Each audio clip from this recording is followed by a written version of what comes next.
కాకినాడ జిల్లా జగ్గంపేటలో గ్రామ స్వచ్ఛతా హీ సేవా పక్షోత్సవాలు ఘనంగా నిర్వహించారు. ఐసీడీఎస్ సిడిపిఓ ఎం పూర్ణిమ ఆధ్వర్యంలో ఈ కార్యక్రమం జరిగింది. దీనిలో భాగంగా జగ్గంపేట ఎంపీడీఓ కార్యాలయం వద్ద పారిశుద్ధ్య నిర్వహణ, ప్లాస్టిక్ వాడకంపై అవగాహన సదస్సు నిర్వహించారు. ఈ సందర్భంగా ఎంపీడీఓ కార్యాలయం నుంచి సెంటర్ వరకు ర్యాలీ నిర్వహించి 4 రోడ్ల కూడల్లో మానవహారం నిర్వహించారు.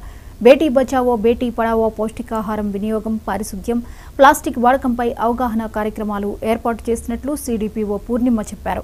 ఈ కార్యక్రమంలో జగ్గంపేట తహసీల్దార్ జేవీఆర్ రమేష్, ఎంఈఓ స్వామి, పంచాయతీ కార్యదర్శి వత్సవాయి రాజు, ఐపీడీఎస్ సూపర్వైజర్ జి సునీత, అంగన్వాడీ కార్యకర్తలు, హెల్పర్లు, ఏఎన్ఎం, ఆశా వర్కర్లు పాల్గొన్నారు.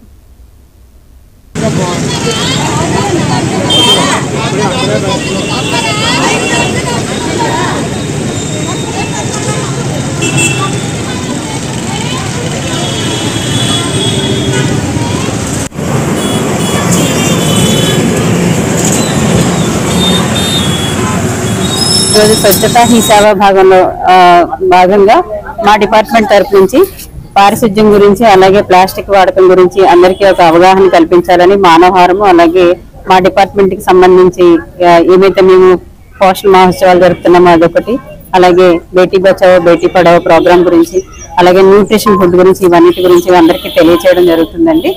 ప్రస్తుతం అయితే మనందరి పొద్దుట లేచిన దగ్గర నుంచి ప్లాస్టిక్ వాడకం చాలా ఎక్కువైపోయింది. అందరి దగ్గర మనం ఇప్పుడు హోటల్కి టిఫిన్కి వెళ్ళామనుకోండి, వాళ్ళు ప్లాస్టిక్ కవర్ లో పెట్టి మనకి ప్యాక్ చేసి ఇస్తూ ఉంటారు. సో మనం ప్లాస్టిక్ వాడకాన్ని మనం తగ్గించుకోవాలి. అలాగే మనం మొక్కలు నాటడం వల్ల మన పర్యావరణాన్ని పరిరక్షించుకోవడం జరుగుతుంది. సో అందరూ కూడా ప్రతి ఒక్కరు అమ్మ పేరుతో ఒక మొక్కను నాటినట్లయితే మనం ఇప్పుడున్న ప్రస్తుతము వైపరీత్యాలు చాలా జరుగుతూ ఉన్నాయి. ఎందుకంటే మనం ప్రస్తుత పరిస్థితుల్లో అందరూ కూడా చెట్లు నరికేస్తూ ఉన్నారు. సో అలా కాకుండా అందరూ ప్రతి ఒక్కరు మొక్కలు నాటడం వల్ల ఆ పర్యావరణం పరిరక్షించుకోవడం అవుతుంది. ప్రకృతి వైపరీత్యాల నుంచి మనం మన భావితరాలకి వాళ్ళకి ఆక్సిజన్ ఇవ్వడానికి మనం మనవంతు కృషి చేయాలని కోరుకుంటున్నాను.